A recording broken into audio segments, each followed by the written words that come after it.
Chào anh em nhá. Đây, con máy Hàn Quốc nó chạy cái con IGBT module. Đấy, thì mình có mấy loại IGBT module đây này.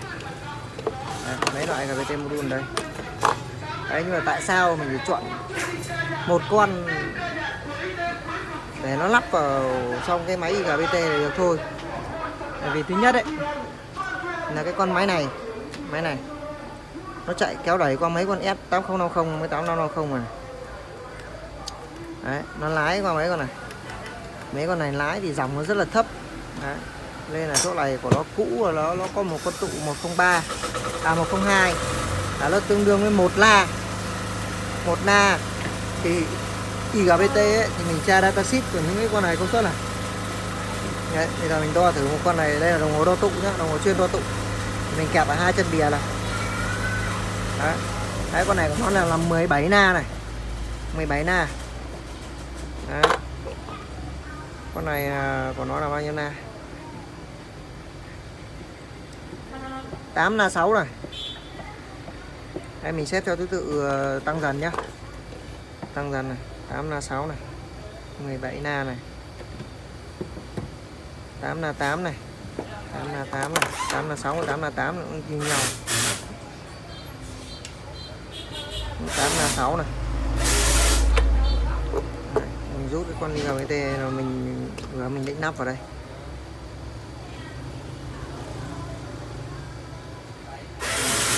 Con này có 5 na 3 rồi, 5,3 na.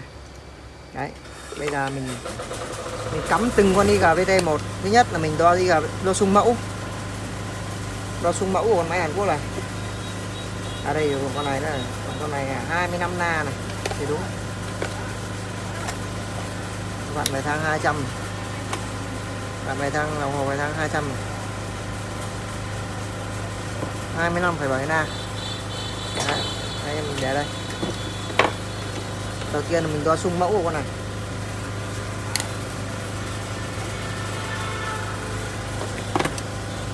Đo xung mẫu này. Anh em không biết thì cứ nắp vào đo xung thì kẹp chân cờ nó lên thôi. Nó không cần biết chính xác chân nào chân cờ, cứ kẹp vào mà chân cờ nó lên thì sóng nó lên. Chân cờ nó không lên thì nó ngược lại thì anh em đang cặp ngược. Thế rồi bây giờ mình bật máy lên này. Đấy. Xung mẫu ở dòng này này. Anh em nhìn nhá. Chỉnh lên này. Xung mẫu này. Đấy. Điện áp trên này, đi lên không điện áp dưới này. Đấy, đây là xung mẫu chuẩn của nó nhá. Xung mẫu chuẩn chưa qua lái nhá. Đấy, bây giờ nhá. Hạ thấp này luôn đi. Đấy. Bây giờ bắt đầu mình đi cắm con 25 na trước. Tắt máy đã. Cắm 25 na đúng không? Xanh này.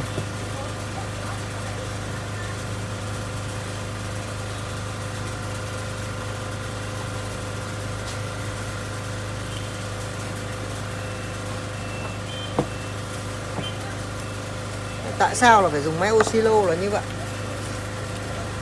Đây, móc vào chân G nó này. Chân G nó chân ngoài. Đấy nhá. Cắm vào 25 na nhìn nhá. Anh em nhìn này. Nhìn cái xung nó bị dẹo bây giờ. Đây này. Đặt nhá. Ơi, nhìn thấy xung chưa? Đấy. Xung nó bị dẹo đi. Thôi mình cắt đi, không dám bật lâu vì sợ nó cháy con S8050. Bởi vì xung nó kéo sụp quá nhiều. Đấy. Tiếp nhá.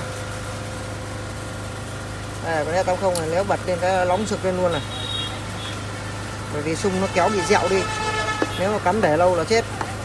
Bây giờ mình đến con này là 10 mấy na nhỉ? 10 mấy na đo lại.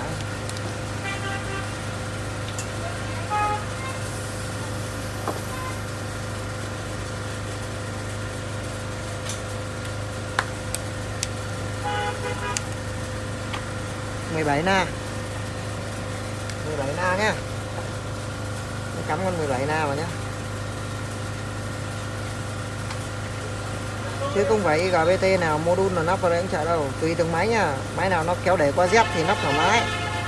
Còn nếu mà nó kéo đẩy trực tiếp qua IC3525 ấy thì không phải là nắp con nào bạn chữa được đâu. Cho nên là anh em mình cần phải có máy oscillo để kiểm tra cái đấy, để làm sao nó cái xung mẫu của IGBT ấy là trước cái lúc mà lắp IG và cái lúc mà sau cái lắp IG là nó phải gần tương đương giống nhau để mình lấy xung cho nó chuẩn, chứ không mà nó lại bị kéo dẹo lên một bên là công suất nó đớp hết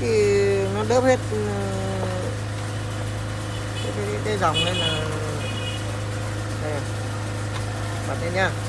Đây là con 17 na nhá, anh em nhìn chưa, xung nó là cao hơn này, xung nó cao hơn này, xung nó cao hơn một tí rồi nhá, nhưng mà chưa chạy được đâu, chạy như này vẫn chết.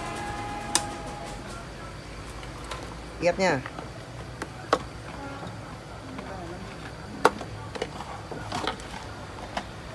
Tiếp đấy này, con 100A 6V này của Fuji này, Japan này, hàng Nhật đấy.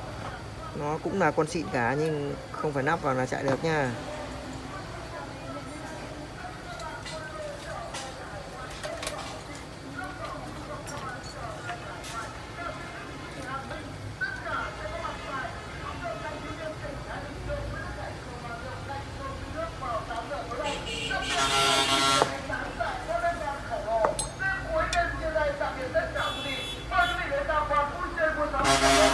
Bật nhá. Này. Nhìn chưa? Nhìn chưa? Đó. Xung này là chạy rồi nhá.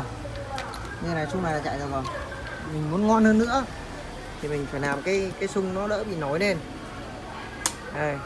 Đây là 100A 6V.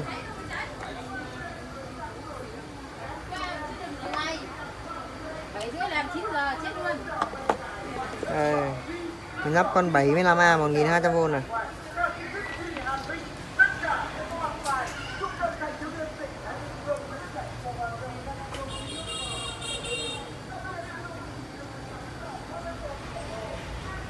Bởi vì cái dòng 1200V ấy thì cái na của nó thấp. Đấy, còn bản chất của con IGBT này, Hàn Quốc này là nó chạy IGBT của Hàn Quốc. Nên là IGBT Hàn Quốc nó chạy na thấp, nên mình thay IGBT Nhật vào là nó không chạy được, hoặc thay IGBT Trung Quốc là cái na nó cao hơn nên là không chạy được. Đấy, cái vấn đề nó là ở chỗ đó, anh em hiểu không? Này. Đấy. Đấy, nào nha, bật đây này, thấy chưa, đẹp chưa? Đấy, anh em nhìn kỹ nhá, so sánh cái trạng thái xung ban đầu nhá. Thấy chú Lưỡng cầm như này đó. Cầm như này. Đây. Đấy, trạng thái đây mình rút IGBT nhá. Tháo IGBT kẹp vào cái lấy tại xung mẫu luôn này.